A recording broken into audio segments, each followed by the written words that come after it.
শুভ সন্ধ্যা বন্ধুরা।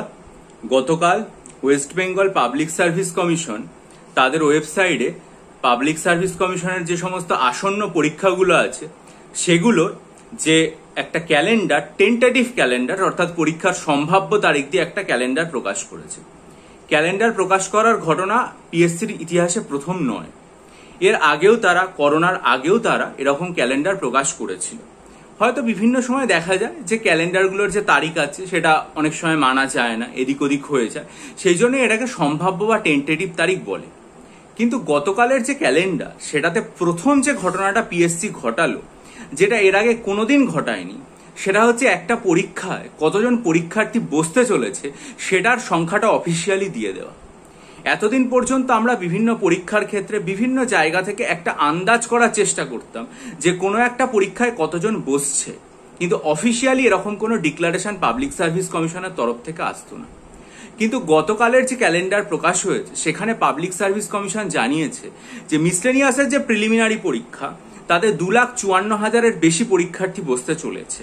অর্থাৎ এরা ফর্ম ফিল আপ করেছে, এর থেকে বেশি পরীক্ষার্থী আর আশা করা যাচ্ছে এরকম পরীক্ষার্থী বসবে। আবার একই সাথে ক্লার্কশিপের যে পার্ট 1, যেটাকে আমি ক্লার্কশিপ প্রিলিমসই বলে থাকি সাধারণত, সেটার ক্ষেত্রে দেখা যাচ্ছে 7,14,000-এর বেশি পরীক্ষার্থী এটাতে বসতে চলেছে। এখন আমরা বিভিন্ন জায়গা থেকে যেরকম খবরাখবর পাই তাতে ভ্যাকেন্সি এটা জানতে পারি, সেটা হচ্ছে মিসলেনিয়াসের ক্ষেত্রে 600-700 মতো ভ্যাকেন্সি আছে, ক্লার্কশিপের ক্ষেত্রে 6-7 হাজার মতো ভ্যাকেন্সি আছে। মিসলেনিয়াসের ভ্যাকেন্সি 10 গুণ ভ্যাকেন্সি ক্লার্কশিপে আছে।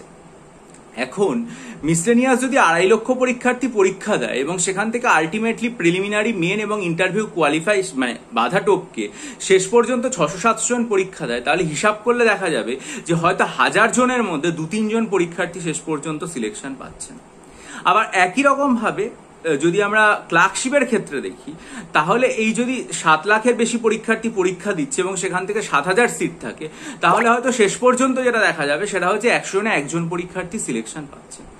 সুতরাং এইটুকু অন্তত বলা যেতে পারে যে এই যে দুটো পরীক্ষা, মিসলেনিয়াস বা ক্লার্কশিপ, দুটোর ক্ষেত্রেই প্রতিযোগিতা যথেষ্ট তীব্র। মিসলেনিয়াসের প্রতিযোগিতা অনেক বেশি কঠিন, ক্লার্কশিপের পরীক্ষাটা অপেক্ষাকৃত সোজা, কিন্তু তাও সোজা না, যথেষ্টই টাফ। 100 জনের মধ্যে তোমাকে 1 জন হয়ে উঠতে হবে। আমরা কথায় বলি 10-এর 1 জন হয়ে ওঠা, কিন্তু এই পরীক্ষাগুলো এমন যেখানে হয়তো তোমাকে 100 জন, 1000 জনের মধ্যে 1 জন হতে হবে। তাই পরীক্ষার যে প্রস্তুতি সেটা খুব ভালো করে করো। এর আগে আমরা যখন দেখেছিলাম যে পরীক্ষা হবে কিনা, ওবিসি সার্টিফিকেট সংক্রান্ত বিজ্ঞপ্তি, আনন্দবাজার পরীক্ষায় WBCS এর পরীক্ষার বিজ্ঞপ্তি আসা, এগুলো আসার পর বহু পরীক্ষার্থীদের মন কিন্তু ভেঙে গেছিল। তারা লেখাপড়া থেকে নিজেদেরকে সরিয়ে নিয়েছিল, পড়তে তাদের আগ্রহ হারিয়ে ফেলেছিল, তারা অন্ধকার দেখছিল। কিন্তু পাবলিক সার্ভিস কমিশন এক্ষেত্রে যে এই ক্যালেন্ডারটা দিলে, এটা কিন্তু তাদের একটা অনুঘটক হিসাবে, উদ্দীপক হিসাবে কাজ করার কথা। তাদের পুনরায় বইপত্র খুলে আবার নতুন করে প্রস্তুতি নেওয়ার কথা।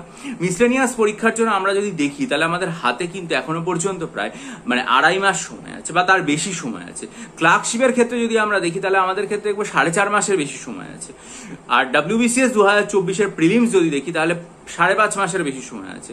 তাহলে এখন থেকে যদি ভালো করে শেষ মুহূর্তের প্রস্তুতিটুকুও নেওয়া যায়, যদি ধরে নিই তোমরা এতদিন যথেষ্ট লেখাপড়া করেছো, তাহলেও কিন্তু কোয়ালিফাই করা সম্ভব। এবং কিভাবে পরীক্ষায় পড়তে হবে, তার স্ট্র্যাটেজি কি হবে, সেগুলো সম্পর্কিত বিস্তারিত ভিডিও আমার চ্যানেলে আমি ধাপে ধাপে আনবো। আপনারা চ্যানেলটাকে সাবস্ক্রাইব করে নিন, বেল আইকন প্রেস করে দিন, যাতে বিশ্লেষণ সহ সমস্ত ভিডিও পেতে পারেন। আর মিসলেনিয়াস এবং ক্লার্কশিপের যথাক্রমে 20 এবং 12টা মক টেস্ট যদি নিতে চান, আমি যেগুলো তৈরি করেছি সেগুলো নেওয়ার জন্য ডেসক্রিপশন বক্সে দেখুন আমার ইমেল আইডি দেওয়া আছে, সেটাতে যোগাযোগ করবেন। এবং 26শে মার্চের ভিডিও আমার চ্যানেলে আমি আপলোড করেছিলাম, সেটা খুব মনোযোগ দিয়ে আমায় বলবেন। বহু পরীক্ষার্থী আগ্রহী হয়ে নিয়েছেন, উপকৃত হয়েছেন, আশা করি আপনারাও হবে। ভিডিওটা ভালো লাগলে ভিডিওটা লাইক করে বন্ধুদের মাঝে ছড়িয়ে দিন এবং চ্যানেলটা সাবস্ক্রাইব করে বেল আইকন প্রেস করুন। ভালো থাকুন, বিজয়ী হন, সফল হন।